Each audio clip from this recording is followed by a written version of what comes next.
नमस्कार। राष्ट्रीय सागर के डिजिटल प्लेटफॉर्म पे आपका बहुत बहुत स्वागत है। मैं आपके साथ रोशन कुमार। बीते 2 दिन पहले जम्मू कश्मीर में जो भारतीयों के साथ जो हादसा हुआ है आतंकवादियों के द्वारा, और तकरीबन 27 हिंदुस्तानी की जान चली गई है। और इस सब संदर्भ में बातचीत करने के लिए पटना हाई कोर्ट के अधिवक्ता है जुबैर अंसारी जी। सर, पहले आपसे बातचीत करेंगे कि जो घटना हुआ है जम्मू कश्मीर के पहलगाम में, उस घटना को कैसे देखते हैं आप? जी, ये तो अंदर से बहुत मर्माहत करने वाली दुखद घटना है और मृतकों के प्रति उनके परिवार के लिए गहरी संवेदना है और ईश्वर उनके परिवार वालों को संतोष दे, यही कामना है। ये घटना हुई क्यों, वजह इसकी क्या है? उसकी वजह ये है कि सुरक्षा एजेंसियां और इंटेलिजेंस एजेंसियों का प्रॉपर, मुझे जहाँ तक लगता है कि कोऑर्डिनेशन नहीं रहा। जो इनपुट मिली उसको गंभीरता से नहीं लिया गया और चूँकि हाईली डिप्लॉयमेंट कश्मीर में रहा करती है और वो बहुत सेंसिटिव जोन आज से नहीं शुरू से ही रहा है। और इधर दावा किया जा रहा है कि 370 ख़त्म होने के बाद कश्मीर से आतंकवाद समाप्त हो गया। तो ठीक है, समाप्त हो गया। और इसी तरह के दावे में पुलवामा भी हो गया और उससे भी विभत्स घटना ये जो है कि सैलानियों को मार करके आतंकियों ने एक बहुत ही बुरा संदेश देश को और देश के समाज को, देश के लोगों को दिया। अब ये ना हो इस तरह से, क्योंकि देश की जनता में बेहद आक्रोश है। हर कोई एक एक भारतीय आक्रोशित है और जिन बाहरी तत्वों का, ताकतों का इसमें इस्तेमाल किया गया है, हाथ है, उस विदेशी ताकत को, उस विदेशी देश को सबक सिखाने का उचित मौका आ गया है। क्योंकि वो देश और कोई नहीं, पाकिस्तान है, जिसका सीधा सीधा इसमें हाथ है।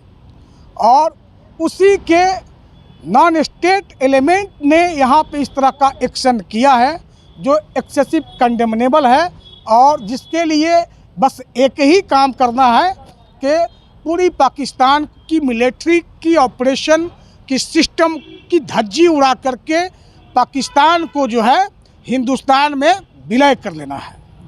और साथ ही साथ बगल के देश बांग्लादेश में भी जो है बहुत सारा उस तरह का हमारे देश के लिए जो राष्ट्र विरोधी गतिविधियां हैं वहाँ पे अंजाम दिया जा रहा है। जिस तरह से इजराइल अपनी अस्मिता, अपने लोगों को बचाने के लिए अंतर्राष्ट्रीय कानूनों को ताक पे रख देता है, और जिस तरह से देश की जनमानस जो है ये चाहती है कि जिस तरह से इजराइल फिलिस्तीनियों के साथ, हमास के साथ पेश आता है, वही जिगरा 56 इंच का सीना जो है नरेंद्र मोदी जो है वो पाकिस्तान और पाकिस्तानी मिलिट्री के साथ दिखाएं। और जिस तरह से गजा स्ट्रिप को जो है उसने ख़त्म कर दिया, अपने में मिलाने का प्रयास किया है, उसी तरह का ठीक प्रयास जो है नरेंद्र मोदी और अमित शाह को करना चाहिए। मेरे साथ पूरा देश खड़ा है, उनके साथ खड़ा है और इस जनभावना का, जनाक्रोश का ख्याल रखते हुए नरेंद्र मोदी को यही काम करना चाहिए। तो जुबैर जी, अमरनाथ जो यात्रा है वहाँ पे लोग यात्री जाते हैं, उस रास्ते में पड़ता है पहलगाम, और वो माना जाता है कि हाई सिक्योरिटी जोन है। उसके बावजूद भी आप एक अधिवक्ता है, आप कैसे देश सुरक्षा में कहाँ चूक हुई है? चूक तो देखिए, मैं डिफेंस स्ट्रैटेजी या इंटेलिजेंस विंग के स्ट्रैटेजी को तो उतना भली भांति परिचित नहीं हूँ, लेकिन कोऑर्डिनेशन की कमी रही है। जो इनपुट मिला आप उस पर एक्टिंग टिप ऑफ नहीं हुए, इसको ईजिली लिए और शायद प्रधानमंत्री जी का 2 दिन पहले वहाँ ट्रिप था, उसे कैंसिल किया गया। कैंसिल करके और फिर वो विदेश चले गए। और जब देश नहीं रहते हैं तो लगता है कि कोई मजबूत हिंदुस्तान में नहीं रह गया।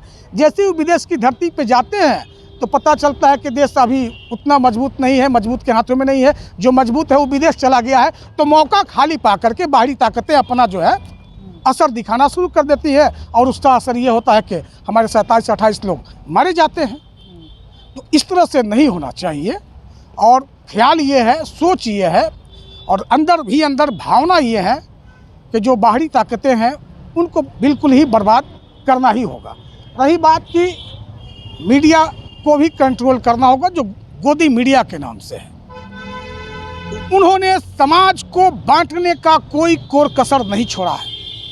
भारतीयों को हिंदू, मुस्लिम, सिख, ईसाई इसके अलावा जाति पाति में बांटने का काम किया। अब जो मारे गए उनको भारतीयों के बजाय ये धर्म पूछ के मारा गया, धर्म पूछ के मारा गया, धर्म पूछ के मारा गया, ये चला रहे। इसका असर जनमानस पे कितना खतरनाक पड़ रहा है, जबकि ऐसे कई एक घटनाएं हो चुकी हैं। अभी चेतन नाम का सिपाही था, 3 मुस्लिम 4 मुस्लिम जा रहे थे ट्रेन में, उसी मुस्लिम पूछ के गोली मारा था। 1984 में सिख दंगा हुआ, सिखों के इंदिरा गांधी के एसोसिएशन के बाद पूरे सिखों को पहचान के धर्म के आधार पर हिंदुस्तान के कोने कोने में मारा गया, दुकानें जलाई गई, उनके बच्चियों के साथ बलात्कार किया गया। ये धर्म के नाम पे हुआ। मॉब लिंचिंग धर्म के नाम पे होता है, जय श्री राम कह कर के लोगों को मार दिया जाता है, दाढ़ी रखे हुआ है, धर्म के नाम पे होता है।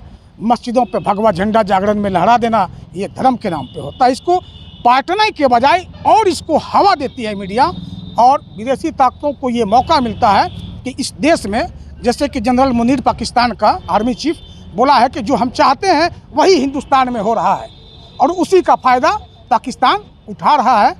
प्रायः करके देश के सेंसिटिव लोगों को, नेताओं को, अधिकारियों को इस दिशा में, और विशेष करके गोदी मीडिया के पत्रकारों को मैं ये संदेश देना चाहूँगा कि देश से मोहब्बत करो, देशवासियों से मोहब्बत करो, इतना तकसीम मत करो, इतना मत बांटो यार। बंटवारा अच्छी चीज़ नहीं है, बर्बादी के सिवा कुछ मिलती नहीं है, और उसी का अंजाम है, बांटने का अंजाम है। जैसे आप काफ़ी आक्रोश लग रहे हैं, और कई सारे जो है केंद्र सरकार ने कहा कि आपने सरकार में कहीं चूक हुई है, लेकिन जिस प्रकार से जो घटना हो रही है, पूर्व में भी जो है घटना हुआ था, उड़ी में हुआ था, पुलवामा में हुआ था, अब ये वर्तमान में घटना हुई है।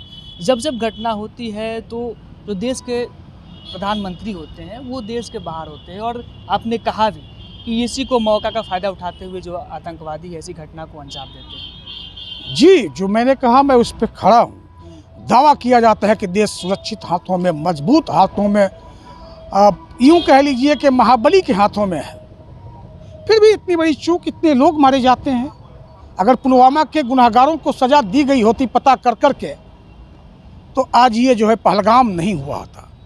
अगर जो उरी में हुआ उनको सज़ा दी गई होती तो ये नहीं होता। चेतन ने जो किया वो नहीं करता। कहीं मॉब लिंचिंग किसी की नहीं होती, किसी चर्च पे हमला नहीं होता, किसी मस्जिद पे भगवा नहीं लहराता, लेकिन अब कोई हिंदू, कोई मुस्लिम किसी को देख करके मांस नहीं फेंकता।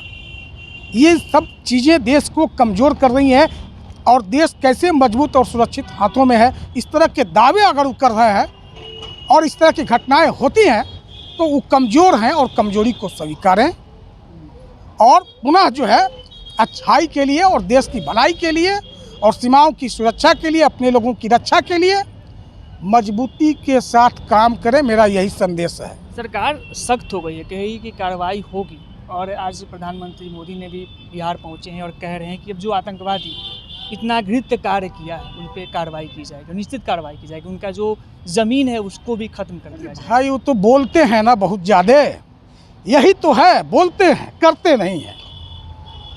जो कहते हैं वो करते नहीं, जो करते हैं वो कहते नहीं हैं। और राजनीति का एक अपना अलग जुबान होता है, सियासत की अपनी अलग एक जुबान है।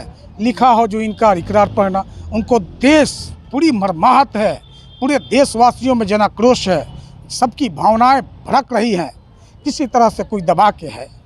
और आप आके वंदे भारत ट्रेन को झंडी दिखा रहे हो। अब बिहार से मैसेज दोगे आप? दिल्ली से अच्छा कोई, Delhi heart of the nation है, वहीं पे पूरी सिस्टम है। मीटिंग वहाँ पे करना चाहिए कि आके यहाँ पे बिहार में वंदे भारत का उद्घाटन करना चाहिए। एगो ही ट्रेन दे दिए, एगो ट्रेन दे दिए। कितना फुर्सत में है जी कि भारत का प्रधानमंत्री ट्रेन के झंडी दिखाने आएगा, उद्घाटन करने आएगा। जिस दिन घटना हुई थी उस दिन केंद्रीय गृह मंत्री पहुंचे थे, जम्मू कश्मीर गए थे। कितने देर के बाद पहुंचे थे? कब पहुंचे थे? किसके साथ? उससे पहले वो क्या कर रहे थे? इन सब चीज़ों पे सवाल खड़ी नहीं होगी? क्या कर रहे थे? घटना का पूर्वानुमान नहीं रहता है ना। सिर्फ विधायक खरीदने के लिए, राज्य की सरकारों को डिस्टेबलाइज करने के लिए, लोकतंत्र को अपने पैरों से कुचलने के लिए, अपनी पावर का मिसयूज करने के लिए होम मिनिस्टर बने हैं कि इन सब चीज़ों को ध्यान रखने के लिए बना है कि देश के लोग, देश की सीमाएं, देश की जवान और सुरक्षा इंटेलिजेंस एजेंसियां सब अपने कार्य जो है दायित्वों का निर्वहन कर रही कि नहीं, उसको मॉनिटरिंग करने के लिए बने हैं। कि आए हैं यही सब काम करने के लिए। सिंधु बॉर्डर को बंद कर दिया गया है। इससे क्या होगा? 48 घंटे में पाकिस्तानियों को भारत से पाकिस्तान वापस जाने की सूचना दी गई है और भी कई सारे जो है कार्रवाई की गई है। क्या लग रहा है ये कार्रवाई जो अच्छी पहल है भारत सरकार के द्वारा की जा रही है? अब तो दिखावे के लिए ये सब किया जाता है, वो इंटरनेशनल लॉ का मुद्दा है। और सिंधु हम भी देखा, कार्रवाई तो कार्रवाई होती है ना। कार्रवाई के आप कहो कि इसकी रिस्पॉन्सिबिलिटी लो, इसकी रिस्पॉन्सिबिलिटी स्टेट ले पाकिस्तान, और जो कैजुअलिटीज़ हुई है उसकी भरपाई पाकिस्तान ऑक्युपाइड कश्मीर वापस करो, और नहीं तो विद इन द 40 आवर्स अगर आप ऐसा नहीं करते हो तो मिलिट्री डायरेक्टर को ऑपरेशन के लिए छूट दी जाती है। और जहां तक पाकिस्तान के पूरी सिस्टम को, डिफेंस सिस्टम को ख़त्म करके पूरे पाकिस्तान को जो है 29वां राज्य घोषित कर दें।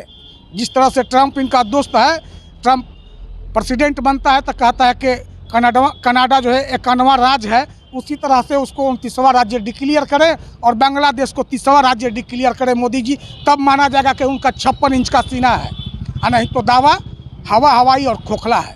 चलिए, तो ये बहुत बहुत शुक्रिया। अधिवक्ता जुबैर अंसारी थे और ख़ास तौर पे पूरा देश जो है मर्माहत है जिस प्रकार से जम्मू कश्मीर के पहलगाम में जो घटना हुई है सैलानियों के साथ, उसके बाद पूरा देश मर्माहत है और सभी देशवासियों के अंदर आक्रोश है और अभिव्यक्ति की आज़ादी भी है। और इसी क्रम में आज जो है जुबैर अंसारी जी ने काफ़ी आक्रोश तरीके से कहा कि कहीं ना कहीं चूक तो हुई है, लेकिन सरकार भी संवेदनशील है और निश्चित तौर पे जिस प्रकार से जो आतंकवादी जो घटने को अंजाम दिया है उस पर कार्रवाई जल्द से जल्द की जाए।